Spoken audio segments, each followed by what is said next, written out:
আজকে আমি এমন একজন লোকের কথা বলবো যিনি জান্নাতুল বাকিতে ঘুমিয়ে আছেন, যিনি লিখেছিলেন, তোমার চরণে আমার মরণ কে গো হবে না। চরণ যাহার কাম্য ভবে, চরণ যাহার কাম্য ভবে, চরণে সে কি রবে না। মরণ কি গো হবে না। ঠিক এই গজলটার কথা আল্লাহ তাআলা সম্পূর্ণ কবুল করেছেন, কারণ তিনি অসংখ্যবার হজ করেছেন।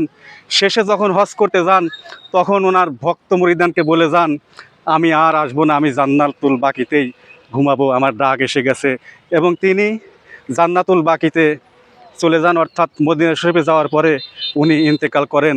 ওনার যে গোসলটা করিয়েছিলেন তিনি হলো মসজিদ নববীর খাদেম সাহেব, তিনি এখন জান্নাতুল বাকিতে ঘুমিয়ে আছেন। এই জন্য আমি বলি, আল্লাহর অলিগণ ইতিহাস লেখে না, ইতিহাস পড়ে না, তারা নিজেই ইতিহাস তৈরি করে, তারা নিজেই ইতিহাসের ধারক বাহক হয়।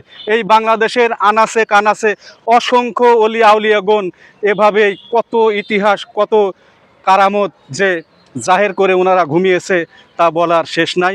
এই জন্য আবারও বলি, আল্লাহর অলিরা ইতিহাস পড়ে না, ইতিহাস তৈরি করে।